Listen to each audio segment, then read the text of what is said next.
Olá pessoal, tudo bem? Então vamos dar início a mais uma aula da disciplina de paradigmas de linguagens de programação e a gente hoje vai dar continuidade, né, à nossa grade, digamos assim, formativa, né, ainda, né, com toda essa carga teórica da disciplina, mas iremos adentrar em alguns aspectos bem perceptíveis das linguagens de programação, aspectos muito interessantes que vale a pena estarmos atentos, né, para conhecer melhor características e saber escolher linguagens de programação, além de todos os aspectos que nós já vimos, como a legibilidade da linguagem, o risco que implica, né, na dificuldade de depuração, por exemplo, que nós já vimos no primeiro módulo da disciplina. Mas agora nós iremos adentrar em algumas características a mais deste paradigma predominante, que é o paradigma imperativo, né? Na verdade é um guarda-chuva grande de paradigmas que contém embaixo de si outros paradigmas, né, mais restritos que também são imperativos, como o paradigma orientado a objetos, como a programação estruturada, né, que são paradigmas diferentes, ou subparadigmas, podemos considerar assim, porque todos têm características comuns também, né, que são ambos imperativos, nesse exemplo que eu comentei. Então a gente vai dar início à nossa aula de hoje, né, tocando algumas características do paradigma imperativo, né, e queria registrar mais uma vez o agradecimento ao professor Tiago Salles. O paradigma imperativo, por que ele é predominante, eu diria, hoje? Porque ele tem, como nós já discutimos, já vimos sobre isso, ele tem fortes influências, ou ele sofre grandes influências sobre a arquitetura de computadores presente atualmente, a arquitetura de von Neumann, né? Então, a arquitetura de von Neumann, que é essa arquitetura baseada em processador, memória, né, e toda essa lógica, como nós temos, né, comum em qualquer dispositivo eletrônico hoje de processamento, né, ela, de certa forma, estimula ou ela segue o paradigma imperativo, uma vez que são dadas ordens ou instruções explícitas, pontuais, que o computador precisa processar, precisa executar. E assim também são as linguagens de programação imperativas, né? Então nós iremos ver alguns aspectos, como por exemplo os nomes nas linguagens de programação. Então, qual o espaço de nomes, qual o escopo desses nomes, qual o número máximo de caracteres que a gente pode representar, por exemplo, uma variável ou uma palavra-chave da linguagem, né? Então, quais são os caracteres de conexão quando a palavra é composta, ou se a gente usa o camel case, né, a escrita do camelo, lá com letras iniciais maiúsculas, né, por exemplo, né? Algumas linguagens são case sensitive, outras não. Então, essas características iremos debater sobre elas e outras aqui nessa aula, tá? Algumas linguagens, como por exemplo, Fortran, Java, tem palavras reservadas, específicas. O Fortran, por exemplo, tem palavras que dependem de contexto, né, as palavras-chave, né? Alguns nomes são predefinidos, mas podem ser redefinidos. Então, nós iremos debater sobre algumas dessas características, né? Algumas linguagens, né, como Perl, como Ruby, o próprio PHP, eles impõem algumas restrições na nomenclatura, por exemplo, de variáveis, né? No PHP, a variável começa com um cifrão, né? No Perl, pode começar com um cifrão, arroba, percentual, dependendo do tipo da variável. O Ruby, arroba ou arroba dupla, né, que vai definir se a sua variável é uma variável de objeto ou de classe. Então ela permite esse tipo de sutileza, né, uma variável de um objeto, por exemplo. E na maioria das linguagens modernas, elas são case sensitive e acabam adotando uma notação camel case, né? Aquela notação camelo, onde as iniciais são maiúsculas. Algumas linguagens, como C#, né, tem métodos, por exemplo, iniciando com maiúsculas e o camel case por diante. Java já recomenda que inicie com minúscula e o camel case adiante. Então vale a pena analisar, né, a recomendação de cada comunidade, né, de cada grupo de programadores ou de cada linguagem, para seguir de forma uniforme, né? Então, variáveis, na verdade, são abstrações, né? Quando a gente dá um nome a uma variável, na verdade estamos abstraindo detalhes dessa variável, né? Estamos abstraindo detalhes desnecessários, como por exemplo, o endereço de memória, né? Um endereço, um espaço de memória. Então, acessar um espaço de memória por um nome mnemônico, um nome fácil de gravar, um nome que tenha significado, tenha semântica, porque foi escolhido por você, é muito melhor do que você memorizar endereços de memória em hexadecimal e depois não lembrar mais do que está armazenado em cada endereço desses, né? Então, variáveis são abstrações justamente desses endereços de memória, né? Então, são como que apelidos para esses endereços de memória, e você pode ter diferentes apelidos que apontem para a mesma memória, para o mesmo espaço. É normal, é comum, ou é possível que isso aconteça, né? E em algumas linguagens a gente tem formas particulares de definição de tipo, mas toda variável tem um tipo. Ah, professor, mas em Python não tem tipo não. Tem sim, né? O tipo pode não ser, digamos assim, definido estaticamente. Ele é definido dinamicamente, podendo ser alterado dinamicamente. Mas em um determinado instante do tempo, se você congelar a execução do programa, você analisa os tipos das variáveis que estão na memória naquele instante, né? Porque o tipo determina o que é armazenado, o que pode ser armazenado naquela variável, qual a faixa de valores, quais valores, além das operações que podem ser executadas, né, no conteúdo que está ali naquele espaço de memória, né?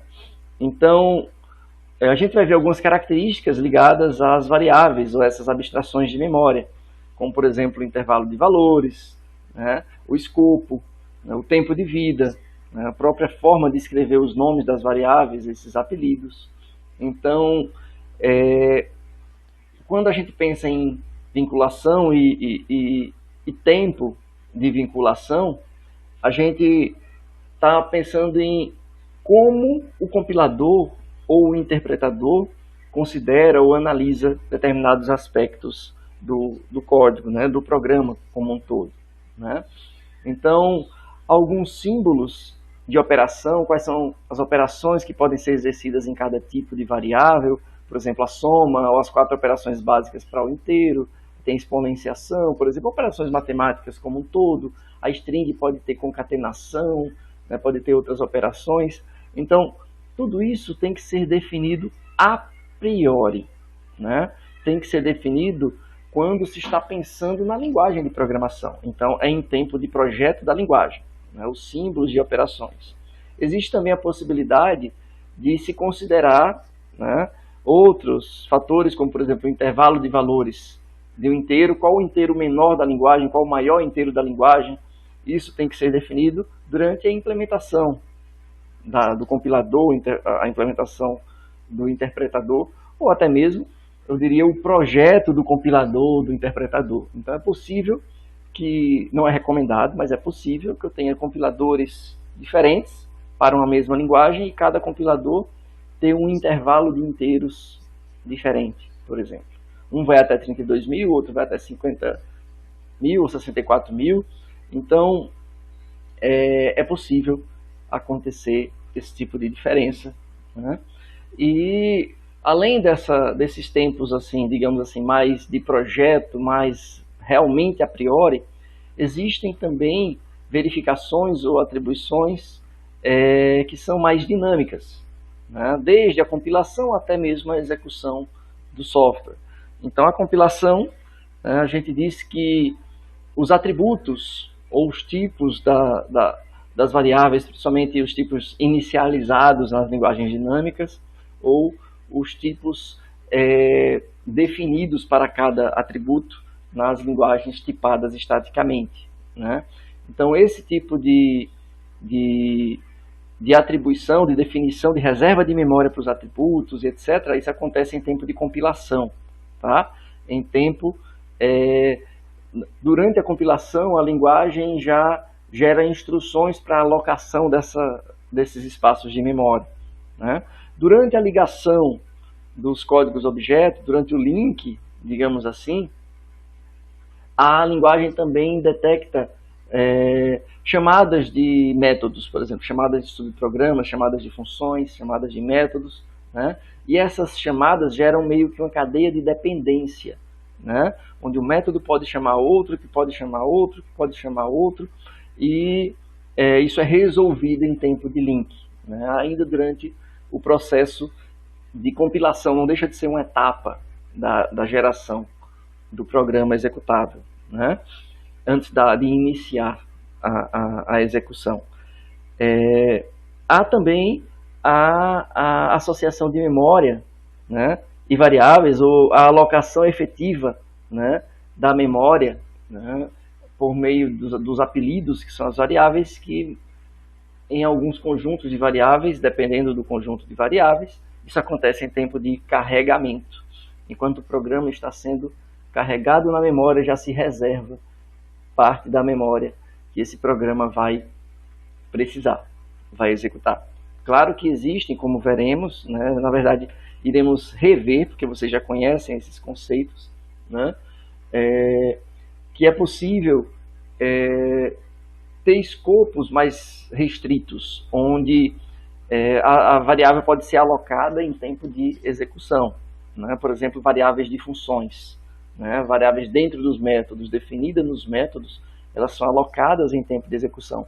Mas algumas variáveis já são previamente alocadas, né, aquelas que são instanciadas, né, de forma estática, né, ou definidas de forma estática, como iremos ver, que elas ficam no escopo da classe e não no escopo do objeto, tá? Pensando em linguagens do paradigma orientado a objetos, né? Exemplificando, na verdade, né? Então, quando a gente tem esse exemplo, por exemplo, count, recebe count mais 10. A variável count, ela é vinculada ao tipo inteiro, né? O tipo dela foi vinculado em tempo de compilação como sendo inteiro, por exemplo, né? O conjunto de valores possíveis, né, para essa variável vai depender do tipo, né? Ele será vinculado pelo compilador. O compilador ou o interpretador daquela linguagem ou a versão da máquina virtual que você está rodando o seu programa, se for Java, vai definir qual o menor inteiro válido, qual o maior inteiro válido, seguindo esse mesmo exemplo, né? Nessa variável count, qual o significado desse mais usado na operação count mais 10? Isso vai depender, mais uma vez, do tipo. Tem linguagens que, dependendo do tipo, isso pode significar concatenação. Tem linguagens, para o caso do inteiro, vai significar uma adição, né? Isso é definido de acordo com o tipo, né? Então, quando os tipos são definidos estaticamente, isso já é pré-determinado em tempo de compilação. Isso favorece a compilação, né? Em outras palavras, isso permite que o compilador comece a verificar erros mais específicos de tipo. E pode, inclusive, informar alguma coisa antes da execução, durante a compilação, dizendo, olha, esse operador não é válido para inteiro. Você colocou um ponto aí, esse ponto não tem significado para o inteiro, né? Count igual a count.10. Não tem significado, né? Dependendo do tipo tal, pode ter significado. Um exemplo, né? Então, isso daqui em linguagens, digamos assim, fortemente tipadas, isso aqui poderia ser verificado, né? Erros de tipos poderiam ser verificados em tempo de compilação, né? Também a gente pode perceber que a variável count, ela, que está alocada em um endereço de memória, ela armazena um valor. Qual é o valor? Qual o valor que está alocado ou que está armazenado nesse espaço de memória? Isso não tem como se prever em tempo de compilação, a não ser em caso de constantes, né, de variáveis que têm valores constantes, ou que, no máximo, o valor que foram inicializadas, dependendo da maneira como foram inicializadas. Mas o valor em si ele é variável, o próprio nome desse conceito é uma variável, né? Então o valor é variável e só é definido em tempo de execução, né? Em um determinado espaço de tempo, ou instante do tempo, a gente pode saber o valor que está armazenado na variável. Então, quando uma variável tem um tipo associado? Quando uma variável tem uma célula de memória associada, né? Quando é que eu associo o tipo da variável? Quando é que eu reservo memória, guardo memória para uma variável, aloco memória para ela, né? Então, na memória, os tipos são ignorados, porque o que a memória armazena? A memória armazena bits e bytes, né? Então, tanto faz armazenar um byte de inteiro, ou um byte de string, ou um byte de qualquer tipo. O byte é um conjunto de zeros e uns, né? Então, não tem diferença, né? Então, por causa disso, para cada variável, as linguagens de programação associam a ela um descritor da variável, para dizer como a gente costuma falar, para conter metadados sobre aquela variável, meta-informações que ajudam a descrever melhor aquela variável, como por exemplo, o tipo da variável, né? Erros de tipo são erros que podem ser, digamos assim, detectados, que as linguagens de programação detectam, para obedecer, para forçar o programador a obedecer às restrições de quais são, por exemplo, os operadores válidos para determinado tipo, quais são os operadores inválidos, se não são válidos, se não estão na lista de operadores válidos, automaticamente são operadores inválidos, né? Qual o significado de cada operador para cada tipo. Então, o mais pode significar concatenação, no caso da string, pode significar adição, no caso do inteiro, pode significar deslocamento de memória, sei lá, no caso de um ponteiro. Então tudo isso daí faz parte dessa verificação de tipos, né, dos erros de tipo. Quando a gente diz que uma linguagem verifica tipos em tempo de compilação, verifica erros de tipo em tempo de compilação, a gente diz que essa linguagem é fortemente tipada. Isso é uma mão na roda, é uma grande ajuda para o programador, para depurar, né, e prevenir falhas no código do sistema, né? E isso aí, aqui a gente vai adentrar em um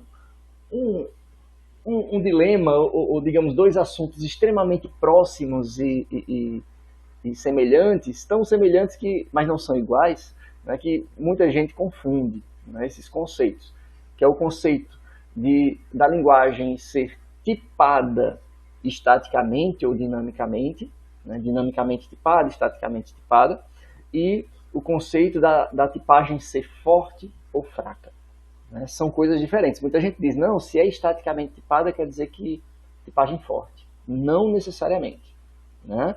Uma coisa, né, quando a gente diz dinamicamente tipada ou estaticamente tipada, é aquela questão, eu defino um tipo. Quando eu defino um tipo, aquele tipo vai valer para aquela variável durante a execução inteira do sistema, né? Então, isso aí quer dizer que a tipagem foi estática. Eu defini o tipo e ficou aquele tipo. A tipagem dinâmica, ela é diferente. É como, por exemplo, o Python. O tipo da variável vai depender do que está armazenado nela. Então, ela tem o tipo, mas a partir do momento que eu atribuo outro valor a ela, ela pode passar a ter outro tipo, né? Isso aí é tipagem dinâmica, né? Java, por exemplo, C, C++, C Sharp, são tipados estaticamente. Porém, né, Nem toda linguagem tipada estaticamente permite uma verificação de erros de tipo em tempo de compilação. Nem toda linguagem. Por exemplo, o exemplo clássico, que algumas pessoas nem sabem, é que o C, por exemplo, ele é estaticamente tipado, mas ele não é fortemente tipado. Ele não permite, ele é um leque de detecção de erros de tipo em tempo de compilação. Por quê? Porque o C faz algumas abstrações e por baixo dos panos considera vários tipos diferentes como sendo inteiro. Ele trata como inteiro. O booleano, internamente, ele é tratado como inteiro. Se for zero é falso, qualquer outro valor é verdadeiro. Então, ele tem, digamos assim, algumas flexibilidades internas que fazem com que a gente não tenha um bom mecanismo de detecção de erros de tipo em tempo de compilação. Então, o C é uma linguagem estaticamente tipada, mas que é fracamente tipada. Agora, para ser fortemente tipada, a linguagem ela precisa ser estaticamente tipada. Eu preciso conhecer o tipo para detectar erros de tipo. Então, quando a gente tem, por exemplo, Java, se eu digo que o inteiro A vai receber 10.3, o 10.3 automaticamente é double em Java. Isso aqui vai dar erro de tipo. Ele vai dizer, olha, eu não posso converter um double para inteiro. O double não cabe no inteiro. O inteiro para double, ele até converte, com o polimorfismo de coerção, como vocês já viram em programação orientada a objetos. Mas o double não cabe no inteiro, então não dá para fazer, dá um erro de tipo. Já em C++ ele daria. E o que é armazenado? Ele armazenaria o 10 e um lixozinho contaminaria o que tivesse vizinho lá na memória. É o que a gente chama de gerar lixo. Então, por exemplo, aqui a gente diz que a gente criou um registro onde tem dois campos, um campo I e um campo P, e esse registro a gente chamou de U. O I.I eu inicializei com 10. O I.P não foi inicializado. Ele é float. Aí eu digo, olha, o float, criei uma variável float, x, e disse x vai receber o próprio valor de x mais o valor de p. Só que eu nem inicializei x, nem inicializei p. Então, o que já tinha de lixo nessa memória que foi alocada para x, e o que já tinha de lixo na memória que foi alocada para a variável para o campo P do registro U, esses lixos serão utilizados e somados, já que é considerado tudo inteiro. Ele é entendido como um inteiro por default em C, soma os dois lixos e vai dar um lixo somado e armazenado em X. Então ele não detecta, por exemplo, que a variável não foi inicializada, como o Java detecta, por exemplo. Eu não estou puxando sardinha para o Java não, viu? Eu estou dando exemplos, porque é uma linguagem que eu tive mais contato, Mas aqui e ali eu vou tentar também dar exemplos em outras linguagens que eu já tive contato, como Python ou PHP. Pascal, por exemplo, também, Object Pascal. Então, C++, algumas linguagens, Mas os exemplos mais cotidianos eu vou sempre apresentar em Java por força do hábito. Como C não tem essa detecção de tipos refinada em tempo de compilação, ela não é uma linguagem fácil de depurar. Então o programador é mais propenso de inserir erros e o compilador vai deixar esses erros passarem batido. Então, se, por exemplo, você tentar atribuir uma string a uma variável inteira em C, por exemplo, o compilador compila. Ele compila. E o pior, ele vai rodar. Só que o que vai ser armazenado, qual número vai ser armazenado em A? Um lixo. Porque ele vai armazenar os bytes, nesse endereço de memória do A, ele vai armazenar os bytes equivalentes a essa string. E depois ele vai pegar os bytes de alocação do tipo inteiro e interpretar o número daquilo. Então, vai ser algo, né, difícil de prever. Né? Por isso que a gente chama de lixo. Né? Então, imprime lixo durante a execução. Né? Imprime lixo porque é um valor que não se sabe qual é, né? A priori. A não ser que você seja um compilador para saber qual o número que vai resultar disso daqui. Né? Então, ele vai atribuir um ordem desse tipo daqui. Né? Então, o ponteiro para inteiro é incompatível, né? Mas a gente está fazendo uma conversão de caractere para inteiro. Né? É feita uma conversão automática, né, dos bytes. Gerou lixo, de graça. Né? Então, detectar erros, né, é extremamente importante, né? Porque o custo de correção de um erro pode ser muito caro. Né? Você pode demorar a descobrir um erro e encarecer ainda mais o custo daquilo. Né? Então, só para ter uma ideia, nos anos 90 por aí, o Intel 386, ele teve um erro de multiplicação. Claro que foi um erro no algoritmo de multiplicação do processador. Né? E esse erro de ponto flutuante, da multiplicação dos pontos de ponto flutuante, gerou um prejuízo para a Intel de 472 milhões de dólares, quase $500 bilhão, porque ela teve que fazer um recall, teve que pegar processadores, devoluções para devolver processador novo, aquele antigo jogar no lixo, que, né, um processador com erro de ponto flutuante. Na verdade, ela não jogou no lixo, ela foi esperta, né? Ela desabilitou a multiplicação por ponto flutuante e revendeu os processadores como sendo um modelo inferior, né? Vendeu mais barato. Ela usou um artifício. Mas e o processador vai ficar sem fazer multiplicação de ponto flutuante? Não, ele faz. Existem algoritmos que fazem multiplicação de ponto flutuante a partir de inteiros, a partir da multiplicação inteira. Só que algo que ia demorar um ciclo para multiplicar, agora vai demorar um loop de vários ciclos para multiplicar, fica mais lento. Por isso que ela vendeu mais barato, né? Como um processador inferior. Criou-se um modelo para ele e vendeu. Né? Não está errada, já que não está enganando ninguém. Né? Então, quando a gente tem o conceito de tipos, né, o sistema de tipos de uma linguagem de programação, ele embute algumas coisas. Né? Por exemplo, quando a gente define um tipo uma variável, tem um conjunto de valores possíveis, tem operações que são possíveis. A tipagem ela pode ser definida de duas maneiras, estática ou dinâmica, como eu já apresentei para vocês.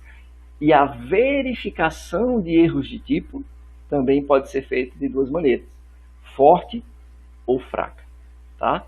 Então, quando a gente diz fortemente tipada, não quer dizer necessariamente, isso não quer dizer que seja uma linguagem estaticamente tipada. Não, quer dizer que eu posso verificar erros de tipo em tempo de compilação, que é uma característica normalmente presente em linguagens estaticamente tipadas, até porque criar uma linguagem dinamicamente tipada que seja fortemente tipada não é trivial. Fazer um compilador que acompanhe a execução, que meio que execute o código para prever todas as possibilidades, para identificar o tipo naquele instante da execução para verificar os erros de tipo. Né? É algo que não é prático, né? Não acontece.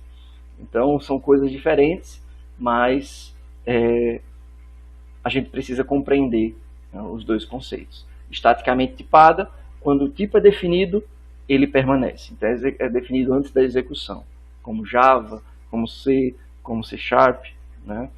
Como Visual Basic, por exemplo. Né? Então, linguagens dinamicamente tipadas são linguagens cujo tipo ele é definido na inicialização, mas ele pode sofrer alterações durante a execução dependendo da atribuição dos valores. Né? Então, o tipo pode ser alterado. Linguagens como Python, JavaScript, PHP, né, são linguagens dinamicamente tipadas. E a verificação, né, no caso, pode ser uma linguagem fortemente tipada, né, capaz de detectar erros de tipo. No caso, erros estáticos de tipo, né, são as linguagens estaticamente tipadas, ou detecção em tempo de compilação. Né? Quando eu tenho detecção em tempo de compilação na linguagem fortemente tipada, quer dizer que é uma linguagem estaticamente tipada. Python, para se ter uma ideia, é uma linguagem dinamicamente tipada, né? Mas ela tem características de uma linguagem fortemente tipada, né? Se você, agora, o problema é, o porém alguns autores não consideram Python fortemente tipada pelo fato desses erros de tipo serem detectados em tempo de execução, já que ela é uma linguagem interpretada, né, e o conhecimento do tipo de uma variável só é dado naquele momento da execução, já que ela pode ser mudada dinamicamente. Tá joia? Então, se a gente for considerar a verificação de tipos, independente de ser compilação, em tempo de compilação ou execução, eu gosto dessa premissa, eu gosto dessa flexibilidade. Então, a linguagem pode detectar erros de tipo, ela é fortemente tipada. Ela não detecta erros de tipo ou faz isso de uma maneira muito pobre, então ela é fracamente tipada. Né? Quando eu defino um tipo, ele pode ser alterado em tempo de execução livremente? Pode, então é dinamicamente tipado. Não pode alterar livremente, então é estaticamente tipado. Tá? Então a verificação de tipos ela é muito útil para depurar um software, né? E ela assegura que a gente está usando operadores compatíveis com aquele tipo. Né? A gente está utilizando aquele tipo sem violar, né, a gramática da linguagem de programação, por exemplo. Né? Então, subprograma, instruções de atribuição, né, operadores como adição, subtração, concatenação, vai depender de cada tipo. Né? Então, um tipo ele pode ser compatível com outros tipos. Né? É um conceito parecido com o conceito de subtipos que nós temos na orientação a objetos. Né? Então, tipos compatíveis são tipos que eu costumo dizer que cabem dentro do outro. Né? Então, é quando a linguagem, ou o compilador, ou o interpretador, realiza uma conversão automática, mesmo nos casos das linguagens estaticamente tipadas. Tá? Por exemplo, C, Java, se eu definir algo como sendo double, eu posso muito bem atribuir um valor inteiro àquele double. Né? Eu posso muito bem. Por quê? Porque o inteiro cabe no double. É um double exato. Né? E um double de tamanho menor, digamos assim. Né? Então, eu tenho essa possibilidade. Linguagens que têm coerção, que têm esse tipo de polimorfismo, é um tipo de polimorfismo, né, automático do próprio compilador, interpretador, permitem essa flexibilização. Né? Existe, digamos assim, abordagens limitantes e ampliadoras, digamos assim, para essa conversão. Converter float para int é uma coisa, int para float é outra. Né? Então, se eu tenho float e converto para int, se a minha linguagem permite, se ela tem essa abordagem, qual o risco que eu corro? Eu corro o risco de perder informação. Né? Nem todo float cabe no int. Então, quando não couber, a linguagem pode adotar a abordagem de truncar. Então, se o float é maior do que o maior inteiro válido, considere o maior inteiro. Ou ela poderia ter a abordagem do overflow. Se o float é maior, o C, por exemplo, né, dependendo do compilador, adota abordagens como essa. Né? Se o float é maior do que o int, então acontece um overflow e eu volto para o inteiro menor, né, para continuar a minha contagem. Então, depende da abordagem. A maioria das linguagens prefere proibir esse tipo de coerção. Proíbe e pronto. Né? Já de inteiro para float é uma conversão sem perda, né? Uma conversão tranquila, e aí a grande maioria das linguagens permite. Né?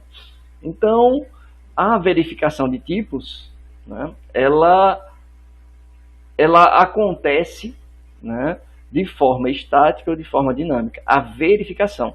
Tanto a tipagem pode ser estática ou dinâmica, quanto a verificação dos erros de tipo pode acontecer em tempo de compilação ou em tempo de execução. Tá? Como eu falei, mesmo que a gente considere, né, Python uma linguagem fortemente tipada por permitir identificar erros de tipo, essa identificação ela não acontece em tempo de compilação, ela acontece em tempo de execução. Né? É uma tipagem, digamos assim, ela é fortemente tipada, mas é uma verificação dinâmica. Né? Então, por isso, alguns autores não consideram fortemente tipado. Eu considero, viu? Mas qualquer uma das formas que você considerar justificando estará correta. Né?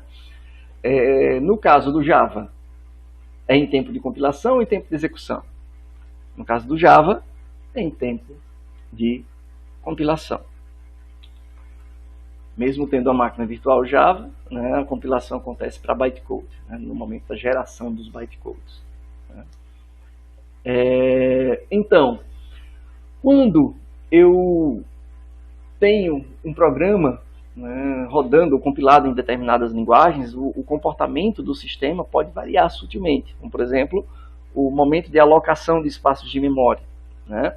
Então, a vinculação, a ligação entre uma variável, a memória que está reservada a ela, o atributo, as memórias reservadas para cada atributo de um objeto, por exemplo, né, pode acontecer de forma estática ou de forma dinâmica. Né. Claro que a maioria das linguagens permite as duas vinculações, tanto a vinculação estática quanto a vinculação dinâmica. Mas toda linguagem que permite os dois tipos, ele tem um default, digamos assim. Quando a gente pensa em C ou C++, o default é a alocação estática. Quer dizer que quando eu crio uma variável em C ou C++, a memória para armazenar os dados daquela variável já está alocado automaticamente. Então, quando o sistema estiver sendo carregado em memória, quando estiver rodando o programa, ele começa a rodar com as memórias das variáveis já alocadas. Né? Já em linguagens como Java, por exemplo, como Python, elas adotam como default, como padrão, o próprio C#, adota como padrão uma alocação dinâmica de memória. Isso quer dizer que quando você cria um objeto em Java, a memória dele não está alocada. Ele tem um endereço de memória, mas esse endereço de memória aponta para nada, aponta para null, aponta para lixo, para null, lixo não, para nada mesmo, né? O null. Né? Quando se quer alocar uma memória, aí você precisa atribuir ou criar um objeto, se for um objeto no caso, né? Usando a palavra reservada new. Então, em Java, a alocação de memória acontece em tempo de execução, no momento do new. Mesma coisa para o Python, para o C#, né? A alocação de memória é dinâmica. Tá? O que é que acontece em C e C++, quando eu quero usar alocação dinâmica? Posso. Se não pudesse, eu não teria polimorfismo de inclusão, polimorfismo de herança. Né? Então, em C++, eu preciso dizer quando eu quero alocar dinamicamente. A gente diz isso usando o virtual, a palavra reservada virtual, na linguagem C++. Já em Java, por exemplo, a gente faz o contrário. O padrão é dinâmico, se você não disser nada. Se você quiser que a alocação seja estática, você usa a palavra reservada static. Então, se você tem um public static string e define, né, um valor, aquilo ali está alocado estaticamente. Então, em tempo de carga na memória, aquele espaço de memória já estará reservado. Então, em Java, tudo que é estático a gente atribui à classe. Porque no momento da carga da classe na memória, todo o espaço de memória necessário para os atributos estáticos daquela classe já estarão reservados, já estarão alocados em tempo de memória. O estático, ele é mais rápido, né? Ele tem menos flexibilidade, mas você ganha desempenho. O dinâmico, você ganha flexibilidade e perde desempenho. Então você tem um trade-off, né? Uma relação de compromisso.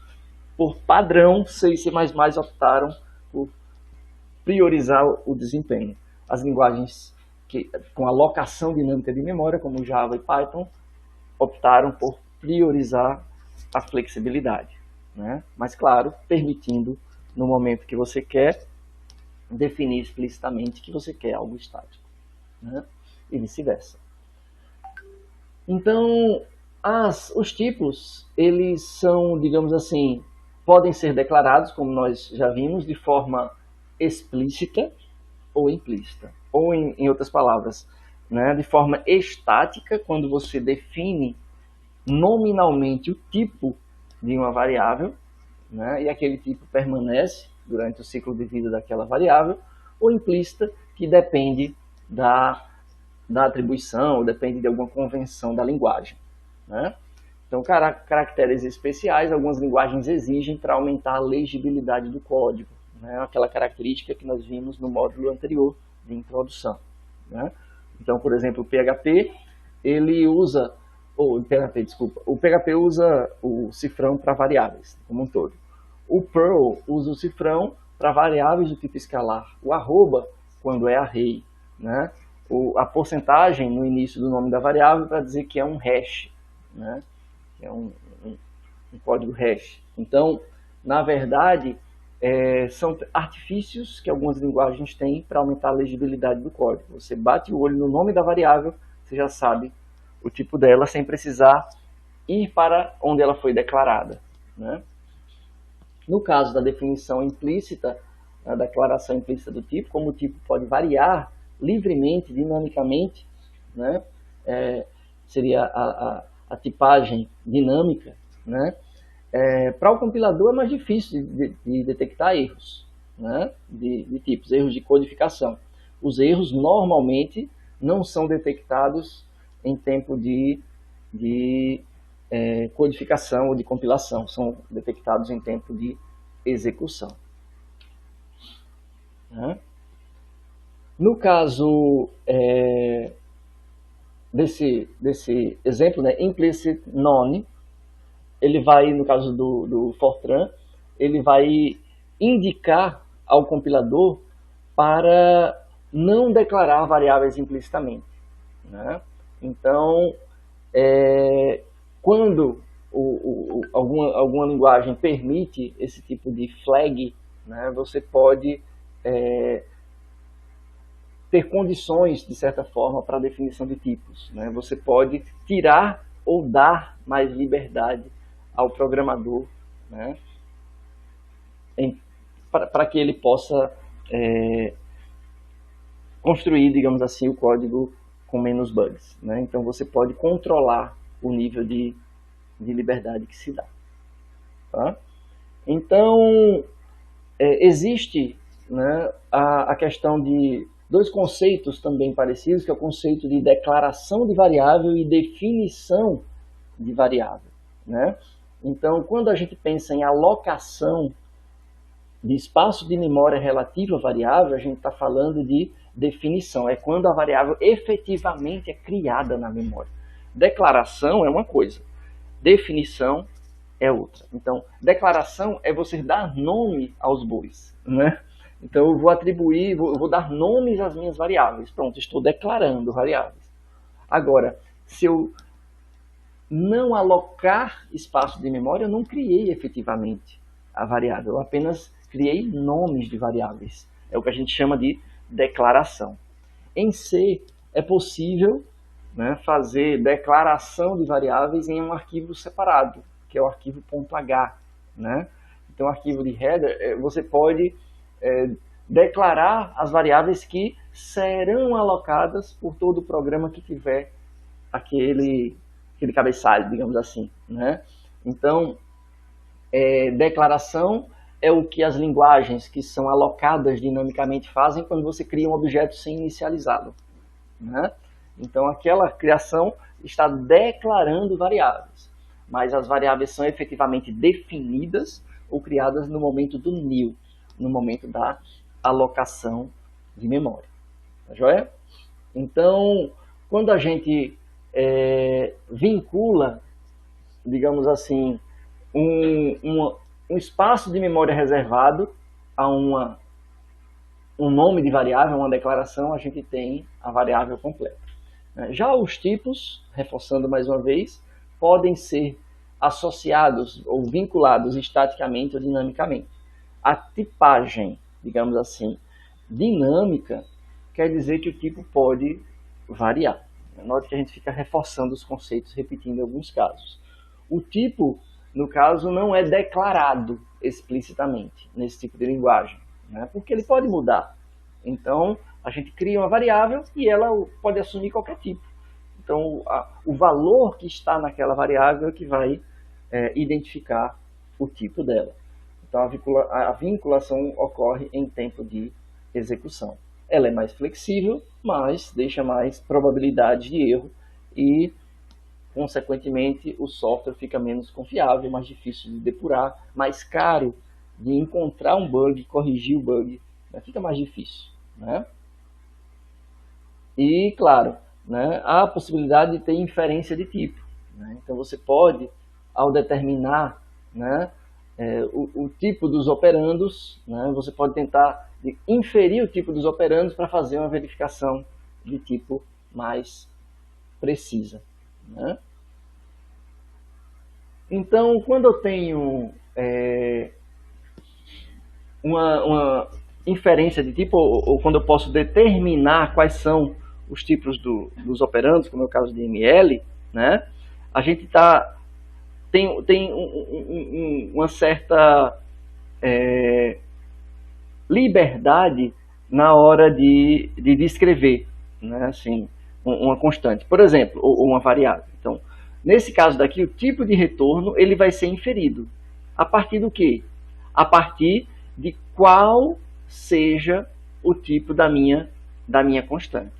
Tá? Nesse caso daqui, o tipo é inferido. Essa minha constante, ela não é double, então o tipo de retorno vai ser double, né? Se por acaso eu deixasse aqui como um número inteiro multiplicado por R multiplicado por R, o tipo do resultado seria identificado ou poderia ser tanto inteiro como double, dependendo do tipo da variável. Aí não daria para ser inferido, percebe? Mas no caso de uma constante, algumas linguagens dinamicamente tipadas, como é o caso do ML, mesmo sendo dinamicamente tipadas, elas conseguem inferir. Porque ela diz, não, se a constante é float ou double, então o meu retorno vai ser double, independente do valor de R, independente do tipo de R. Então eu vou inferir, eu vou deduzir que o tipo de retorno da função vai ser sempre double. E aí ele consegue fazer alguma verificação de tipo mais precisa com o uso daquela função mesmo em tempo de compilação. Tá? São estratégias para aumentar a detecção de erros, né? Muito bem. Nesse caso daqui da função quadrado, não se sabe que tipo pode gerar, né? Então, no caso de linguagens como ML, ou algumas linguagens como Python não, são livres, são totalmente dinâmicas e permite uma função com um tipo de retorno variável. Outras linguagens são, digamos assim, a tipagem é definida implicitamente, mas ele exige que em alguns casos, como por exemplo em funções, tenha-se um tipo pré-definido, nem que seja um tipo inferido, deduzido, como o caso da função cif, né? Mas já a função quadrada poderia ser rejeitada na maioria dos compiladores de ML, pelo menos dos que eu conheço, que já testei, digamos assim, né? Por que eles são rejeitados? Porque eles exigem que, mesmo que não haja uma definição explícita de qual o tipo de retorno, que esse tipo seja inferido em tempo de compilação, né? Por isso que uma constante ajuda, né? E quando você quer usar uma função como essa para retornar o quadrado, aí você precisa especificar qual vai ser o tipo que você espera. Então, eu quero que o tipo inferido seja inteiro. Então, meu resultado precisa ser inteiro. Aí a linguagem, no caso, autoriza, né? Outras linguagens, como é o caso do C#, por exemplo, eles também adotam inferência de tipo, né? Então, a inferência de tipo, nesse caso daqui, ó, eu tenho 3 variáveis. Qual o tipo da primeira, qual o tipo da segunda, qual o tipo da terceira? Então, a inferência acontece de acordo com a inicialização do tipo da variável, né? A inicialização. Então, professor, mas pode ser estaticamente tipado uma linguagem assim? Pode, claro que pode. Nesse caso aqui, a linguagem... mas aqui em nenhum momento ele disse que sum era inteiro. Não, ele não disse explicitamente, mas ele disse implicitamente. O compilador consegue inferir que sum é inteiro, porque o primeiro valor atribuído a ele foi um inteiro. O que define se é estático ou dinâmico não é o fato de ter um var int sum, não é isso. Não é isso. O que define se é estático ou dinâmico é, uma vez definido o primeiro tipo daquela variável, ele vai poder mudar dali para frente para qualquer outro tipo, ou ele vai ter que seguir aquela tipagem até o fim. Então, é isso que define se é estático ou dinâmico. Nesse caso aqui, o tipo foi inferido, mas se ele for preservado até o final, se a linguagem obrigar isso daí, é estaticamente tipado, né? Como é o caso. Então, nesse caso, o sum é inteiro, o total, double, e o name, string, né? Claro que eu não gosto muito, isso é uma questão pessoal, de deixar tipos implícitos. Eu gosto de, já que a linguagem é estaticamente tipada, diga nome aos tipos, né? Fica mais legível, no meu ponto de vista, né? São definidos estaticamente, então ela é estaticamente tipada, né? Apesar da tipagem ser implícita, ser inferida pela linguagem, né? Ou ela dá essa possibilidade. Então, em linguagens habituais, tradicionais, normalmente a memória ela é dividida em 3 partes, né? Então, existe uma parte estática, uma parte que é chamada pilha de execução e o heap de memória, né? Então, o heap é onde ficam as variáveis locais, e aquelas variáveis que são alocadas em tempo de execução, né?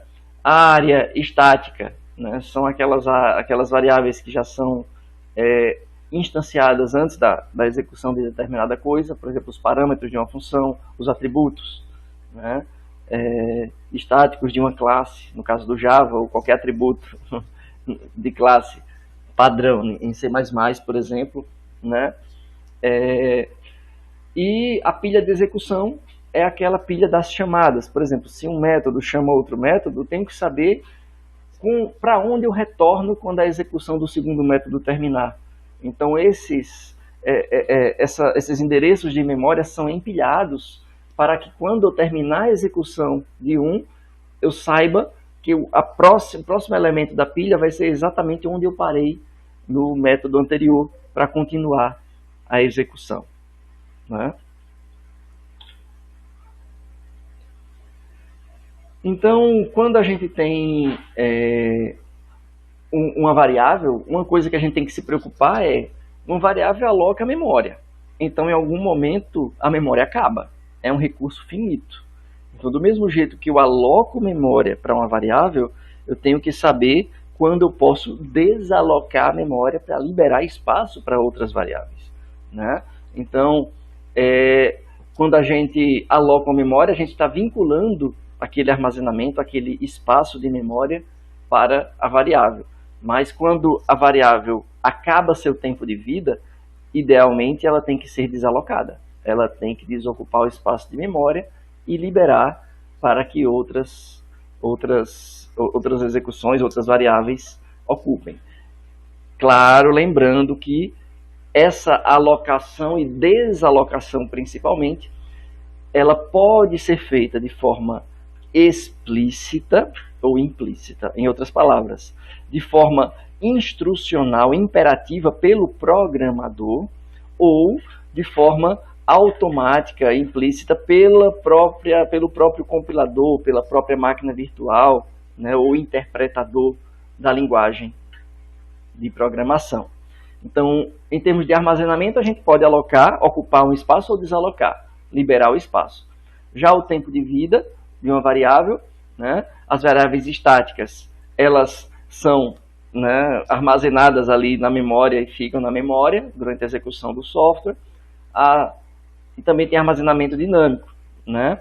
Então tem a pilha de execução, que é dinâmica, ela vai né, sendo acrescentado e retirado da pilha durante a execução. Né, isso aí, as linguagens, os compiladores, interpretadores fazem isso automaticamente.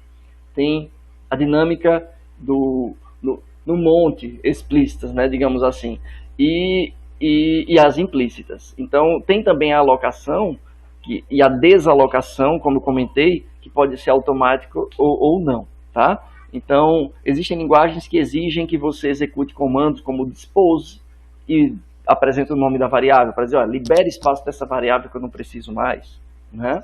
Então, no final de cada função, você precisa desalocar as variáveis que foram criadas ali. Isso daí em algumas linguagens, né?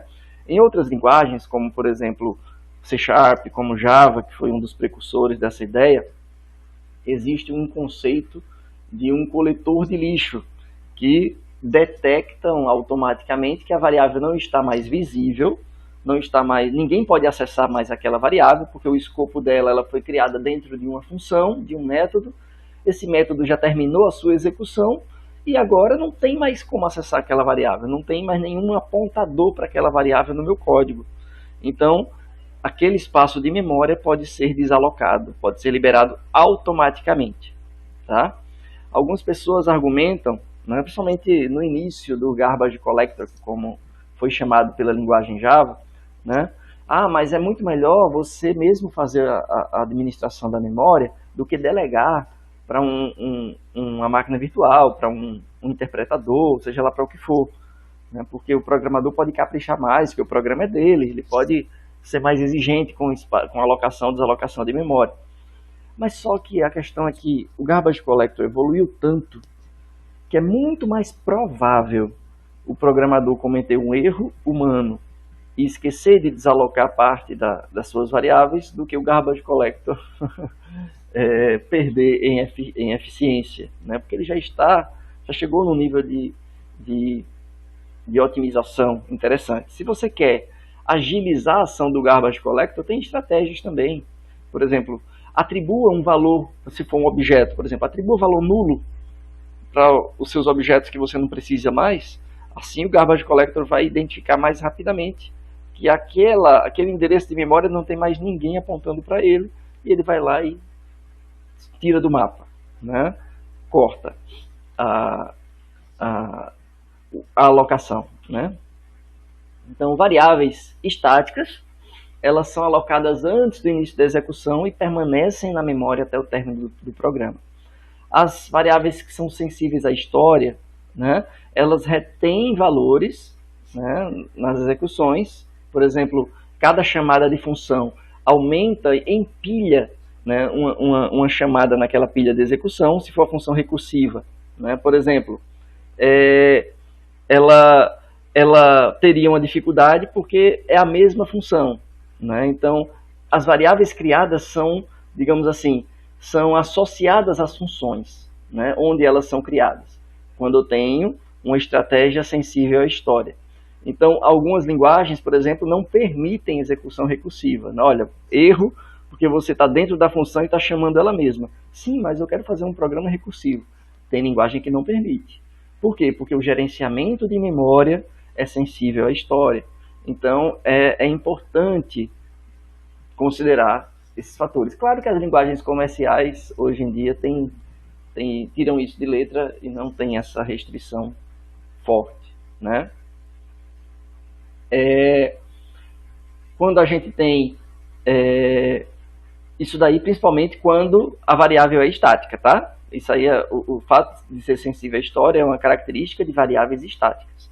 A recursividade ela é uma característica predominante em alocação dinâmica de variáveis, porque a cada execução da função eu tenho novas alocações de variáveis, então precisa de dinamismo.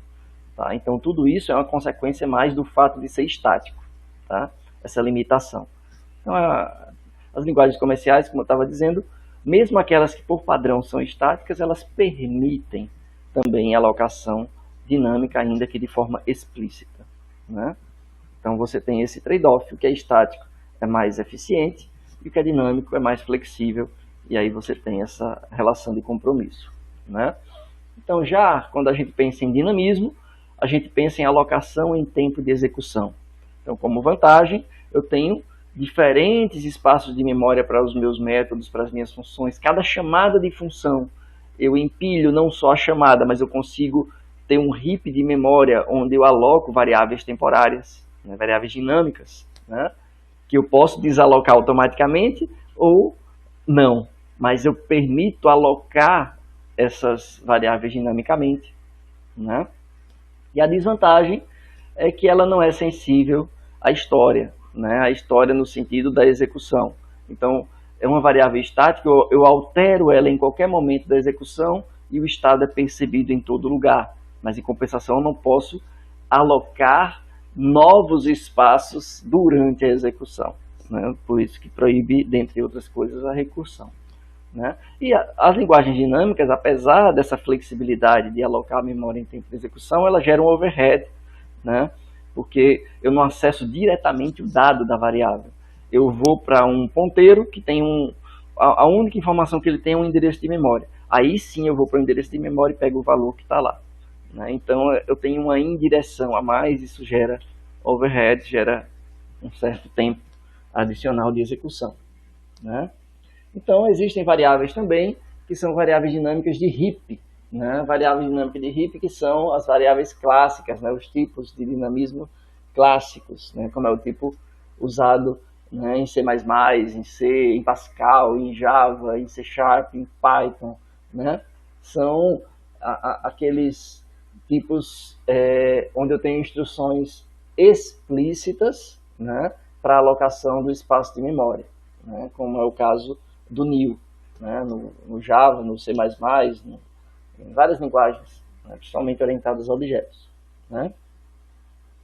E claro, em C, mesmo sendo uma linguagem estruturada, eu consigo definir com o asterisco, né, iniciando o nome da variável com asterisco, deixando claro que aquilo ali é um ponteiro, né, e não necessariamente uma variável estática, né, alocada estaticamente, é uma variável alocada dinamicamente. Isso aqui é em C puro, né? Em C eu consigo definir, criar ponteiros dessa maneira, né? Em Pascal eu também consigo, em Java é tudo ponteiro automaticamente, né? Então, normalmente essas linguagens utilizam ou são utilizadas ou favorecem o uso de estruturas dinâmicas, né? Estruturas que têm armazenamento variável, no caso de listas, pilhas, árvores, grafos, né? Que eu posso acrescentar elementos no fim da pilha, acrescentar no topo, né? Ou numa lista, eu consigo acrescentar, retirar isso dinamicamente, né? Então tem uma certa complexidade, além da indireção, que gera overhead também para alocar, desalocar espaço em memória, questão do ponteiro, como eu já comentei, e é mais difícil de gerenciar, né?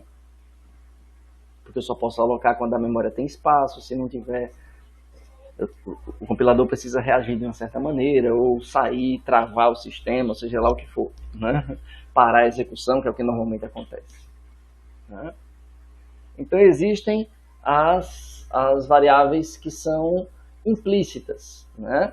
As variáveis que são de heap, mas são implícitas. No caso do Python, que eu comentei, que ela é uma variável de heap, sim, ela é de heap, só que ela é uma variável implícita, tá? Então ela é dinâmica e quando a gente tem uma atribuição, ela, mesmo que a gente atribua um valor diretamente para uma variável, mesmo que a gente atribua, né, um valor de x receber 2, por exemplo, esse 2, na verdade, não é armazenado diretamente em x.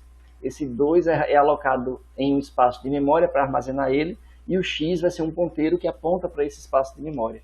Então, é implícita, né, essa guarda, né, essa guarda por referência, né, esse valor armazenado por referência, né.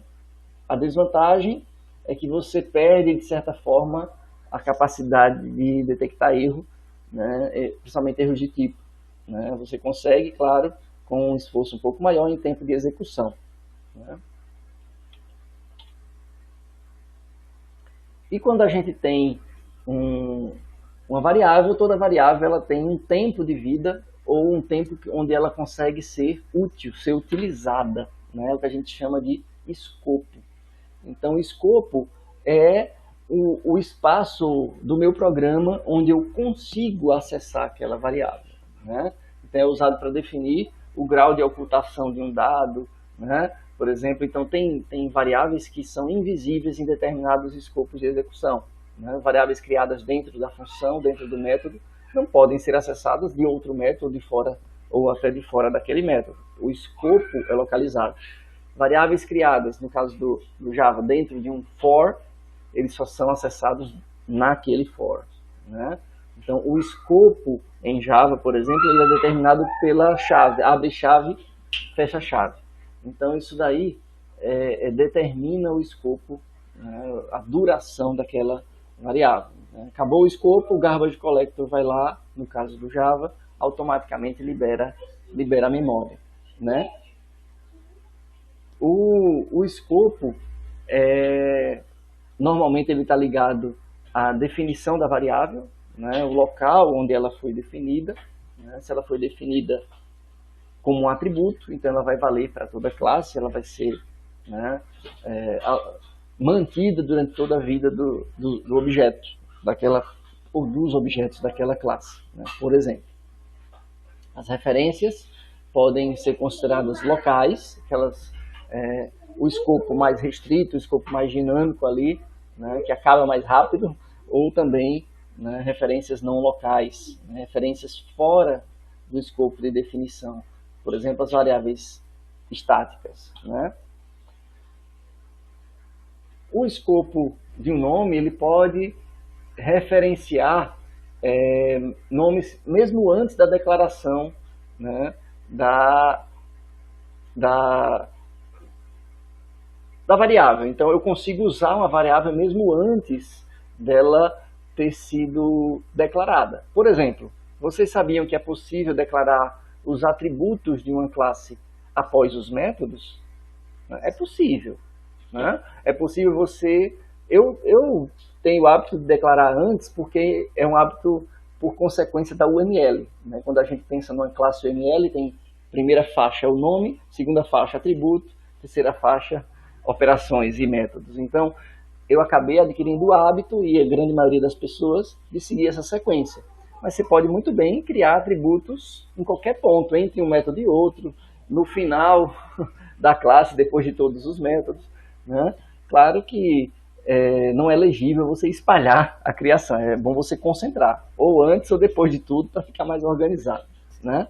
Mas tem linguagens, como é o caso de Java, que faz esse forward, né? Essa verificação para frente também. Então você pode usar uma variável mesmo que ela não tenha sido declarada ainda naquela linha do programa, mas desde que esteja num escopo visível, né? Se ele está dentro da classe, é escopo de classe, então é atributo. Se está dentro de um método, é escopo do método, tá?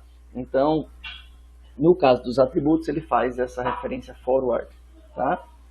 E também tem a possibilidade de escopos alinhados. Por exemplo, é comum em linguagens orientadas a objetos a gente ter um atributo que tem o mesmo nome de um parâmetro ou de uma variável criada dentro da função, né? Então, para separar, para distinguir, a gente usa o this para fazer referência ao atributo, quando a ausência do this faz referência à variável que estiver mais próxima no escopo, né?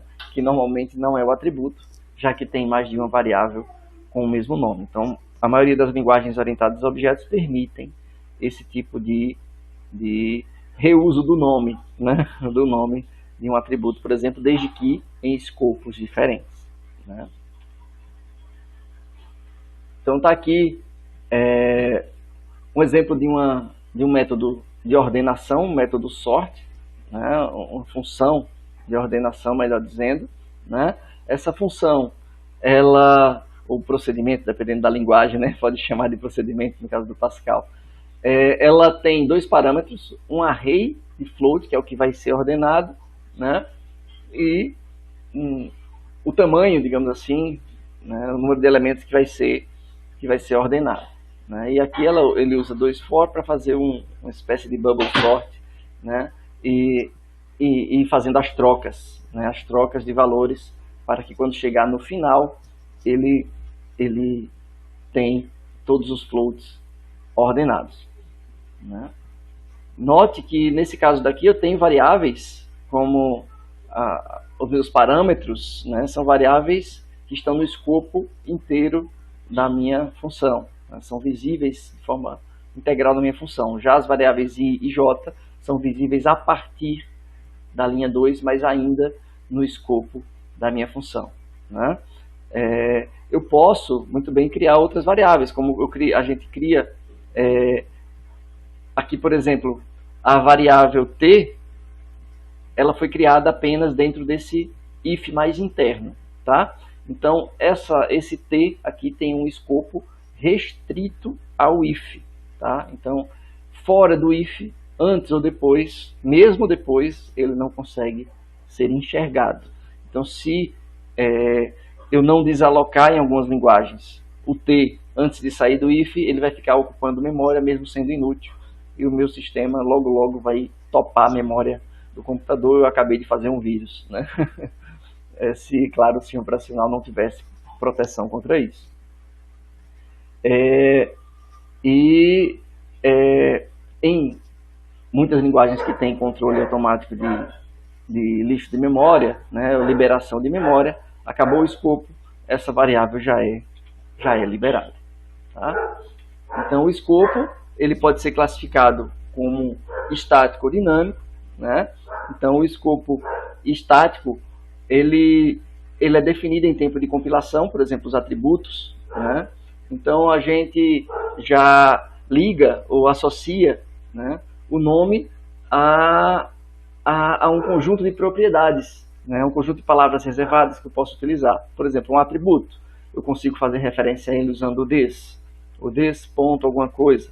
Né? Então, quando o escopo é estático, normalmente a legibilidade do código ele é mais clara. Né? Quando você tem o hábito, por exemplo, de usar o this, já que o atributo tem escopo estático e ele permite essa utilização da palavra reservada this, então a gente consegue, né, ter uma legibilidade melhor no código. Eu consigo analisar o código fonte e bater o olho dentro da implementação de um método e saber o que ali é atributo e o que ali não é atributo, né, por exemplo. Né? Olha só esse procedimento aqui em Pascal. Lembrando que a diferença de um procedure em Pascal e uma função é que o procedimento não tem retorno, enquanto a função ela tem um retorno. Essa é a diferença de uma procedure para uma function em Pascal. Então aqui eu tenho um procedimento main, né, e ele criou uma variável que está no escopo do procedimento inteira e um outro procedimento, digamos assim, subprocedimento, né? Um que está dentro do procedimento do escopo maior, que é o pai. Então, dentro do sub1, todas as variáveis que foram declaradas no pai, no procedimento mais genérico, maior, continuam sendo visíveis. Tá? Então, ele tem esse conceito, por ser uma programação estruturada, é o conceito de função e subfunção, como se uma função estivesse dentro da outra. Tá? Então, isso aqui é um paradigma que, apesar de imperativo, é diferente do paradigma orientado a objetos, que também é imperativo. Tá? Então, não sei se todos estão familiarizados com esse tipo de pensamento. Né? Mas essa foi a primeira linguagem de programação que eu vi na graduação. Então, esse tipo de pensamento estruturado tem a sua utilidade, né? Como a gente pode observar. E no caso do subprocedimento 1, como ele tem um escopo definido pelo begin e o end, eu posso usar a variável x, mas a variável x que eu uso aqui, ela refere-se ao escopo do main, né? Refere-se ao que foi declarado em main. Então, aqui no subprocedimento sub2 foi criada uma variável x, né? com o mesmo nome daquela variável, né, digamos assim, do escopo do main. Se eu fizer referência ao x, né, então ele vai sim referenciar dentro da implementação do sub2 a declaração que estiver mais próxima em termos de escopo. Qual é a declaração mais próxima? A declaração da variável que foi inserida ou adicionada dentro do subprocedimento 2. Tá? Então, vale o que está mais próximo. Só um exemplo. Né? Então, quando a gente tem essas declarações, a gente pode dizer também que acontece uma declaração implícita. Né? É como se, né, no caso, eu tivesse a possibilidade de usar o x dentro de qualquer subprocedimento ligado ao main, seja sub1, sub2, sub3, etc. Né? Agora, algumas linguagens permitem ou favorecem que, em caso de haver subprocedimento, é criada uma cópia do valor dessa variável x no momento da execução do subprocedimento 1, e essa cópia é passada para cá, e a partir desse momento eu faço referência ao que está, digamos assim, armazenado localmente no sub1 sem mudar o escopo anterior. Né? Isso acontece em algumas linguagens. E para fazer referência ao escopo anterior, eu faço referência pelo nome do procedimento, ou o nome da função. Né? No caso, main.x, né, na linguagem ADA, ou main x na linguagem C++. Tá? Lembrando que C++ é uma linguagem que, apesar de ser orientada a objetos, ela não é puramente orientada a objetos. Ela permite a combinação do paradigma estruturado também, até porque ela é compatível com C. Tá joia? Ela é multiparadigma, em outras palavras. Né? JavaScript também permite função dentro de função. Né? Então, ela permite esse tipo de declaração. Tá? Eu posso ter, por exemplo, uma função sub1 que está dentro da implementação da função big. A função sub2 que está dentro da implementação da função big.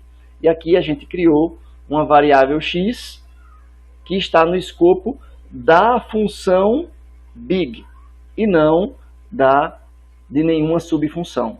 Né? A partir do momento que eu chamar o sub1, né, digamos assim, o sub1 ele vai também passar a enxergar esse valor de x. Tá? Só que aqui foi declarada explicitamente uma outra variável com o mesmo nome de x e foi atribuído o valor 7. Então, nesse caso, como foi uma declaração nova, esse x que foi criado no sub1 não vai afetar o x que está no escopo de big. Tá? É um x, ou digamos assim, uma nova variável alocada, é uma outra variável que vai ter um valor independente do x que está no escopo de big. Tá? Então, o escopo da variável ela faz parte da identificação daquela variável. Tá joia? Qual o valor de x em sub2? Nesse caso, né? O valor de x em sub2, ele declarou um novo x para ele? Não.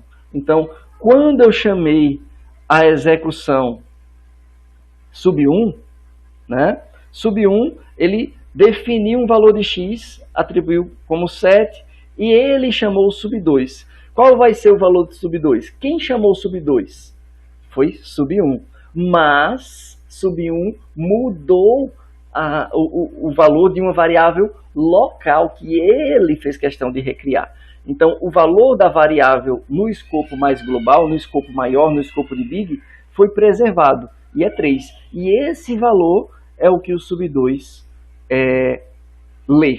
Né? Note que sub2 ele faz referência a uma leitura de uma variável x que ele não criou.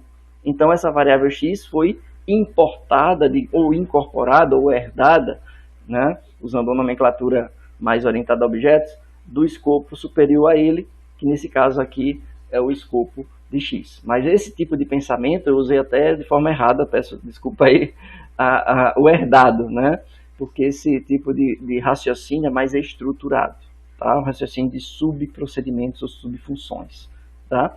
Então, nesse caso aqui, a gente tem um escopo de uma função mais ampla, uma função maior, e o escopo de uma função menor. No caso de sub2, ele não criou uma variável x, então ele está usando o x do escopo de big. No caso do console.logx, vai se passar o valor do x que está mais próximo a essa utilização. Em outras palavras, o valor do x, que é 7, que é o valor da variável x mais próxima a essa leitura de variável, a essa utilização de variável.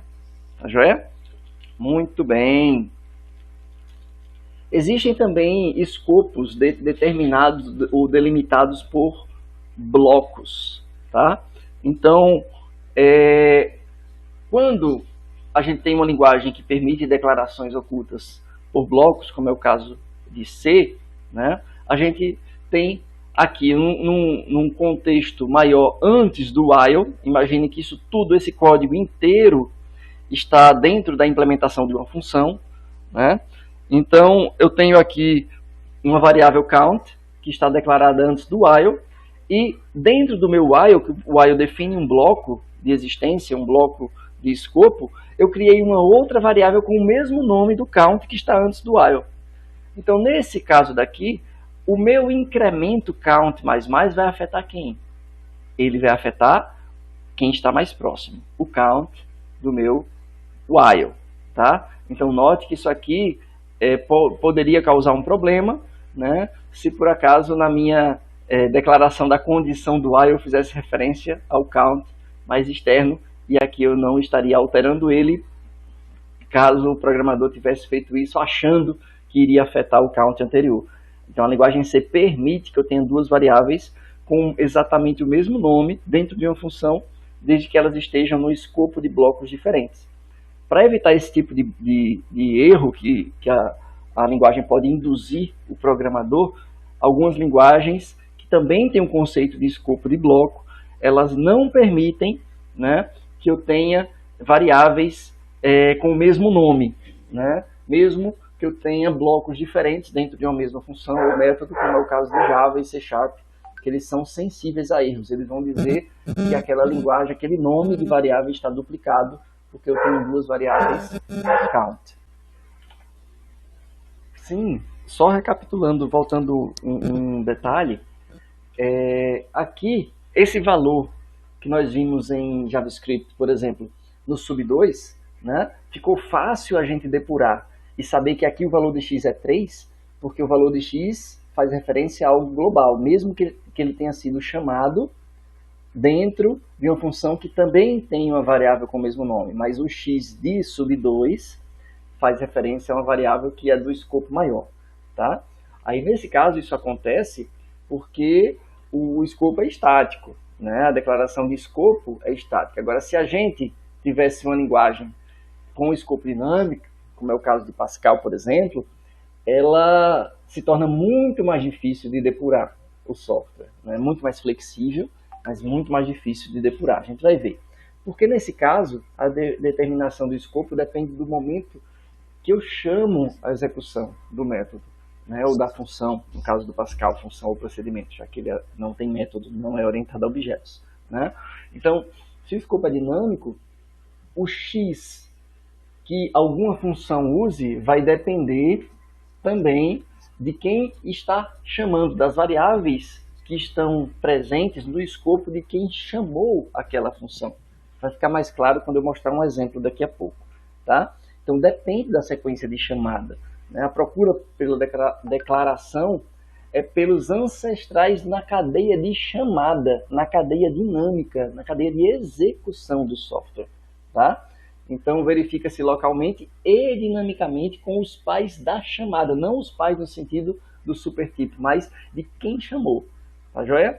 Então linguagens como Pascal, como Perl, Lisp, Snowball, APL, Common Lisp, né? São várias linguagens, né, que permitem o escopo dinâmico. Algumas linguagens, inclusive, abandonaram isso daí, porque isso aí, para depurar, é muito complicado, é muito difícil. Né? Como o caso de Perl, percebeu que estava trazendo mais malefícios do que benefícios e na evolução da linguagem eles removeram. Né? Olha um exemplo de escopo dinâmico em Pascal. Né? Então nós temos aqui uma procedure main, e dentro da procedure main temos dois subprocedimentos. É semelhante àquele exemplo que eu passei do JavaScript agora há pouco, por isso que eu fiz questão de repetir. Tá?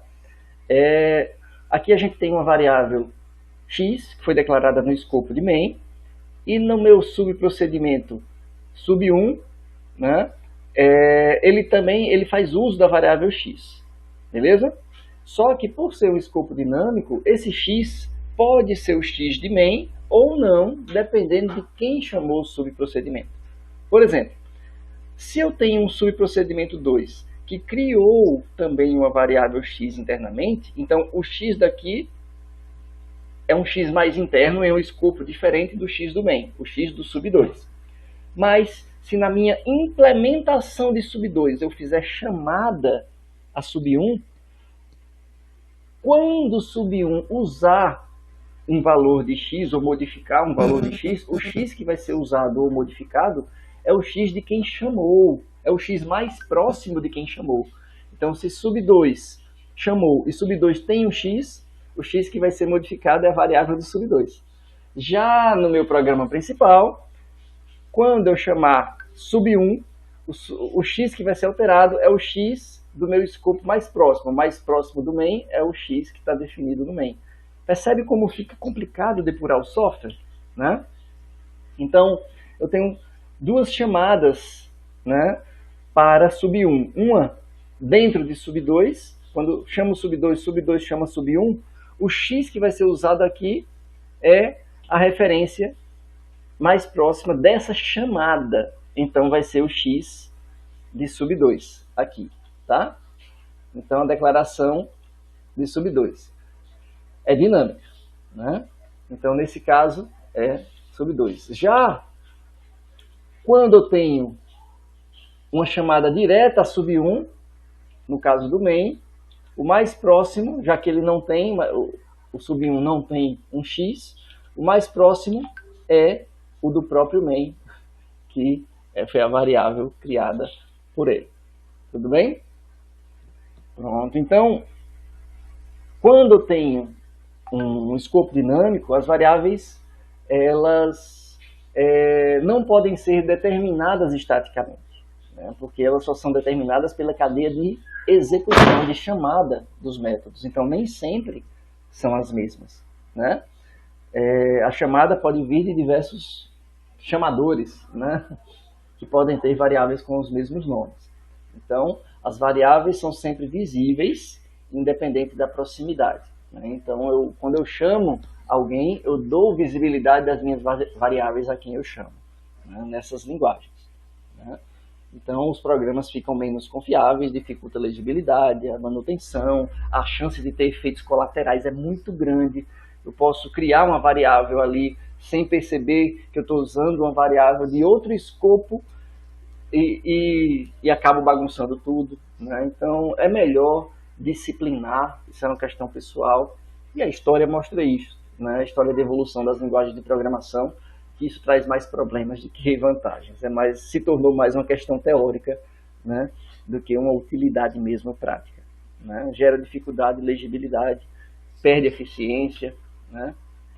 Só tem a vantagem né, de você conseguir ter mais facilidade e possibilidade de construir programas sem parâmetros. Né? Você consegue criar uma função que não tem parâmetro nenhum, e essa função lê os parâmetros na verdade, as variáveis que você criou antes de chamar ela. Né? São automaticamente visíveis. Então é uma utilidade, mas eu não vejo muita utilização dessa utilidade, né? Muita usabilidade. Né? E o tempo de vida de uma variável não é determinado apenas pelo escopo da variável. Né? Então, porque em algumas linguagens a desalocação de memória precisa ser explícita, como é o caso de C. Então, mesmo que uma variável seja alocada dentro da função, né, se a variável ela é alocada estaticamente, mesmo dentro da função, ela vai valer por toda a execução do software, exceto se você desalocar explicitamente, né? E as constantes nomeadas eu recomendo fortemente, né, porque elas ajudam muito na legibilidade, né, e, por sua vez, na manutenção do código, porque se você altera o valor da constante, vários pontos do software são beneficiados, são afetados, né? Por exemplo, você colocar login e senha do banco de dados como uma constante, né, é algo que, de certa forma, protege um pouco, né, a colocação do login e senha, melhor do que no arquivo XML que o cliente pode ver, né? E você, em caso de mudança, alterou um lugar, todo mundo que se conecta ao banco de dados já tem login e senha atualizados, né? E é isso. A gente fica por aqui na aula de hoje, viu? E qualquer dúvida, qualquer coisa, estou à disposição. Pode escrever no Classroom. E a propósito, já eu vou postar mais um vídeo com alguns direcionamentos, com instruções, né? Como vai ser nossa primeira avaliação também, é um desses avisos, viu? Está próxima. Valeu, mas fiquem tranquilos. Até a próxima.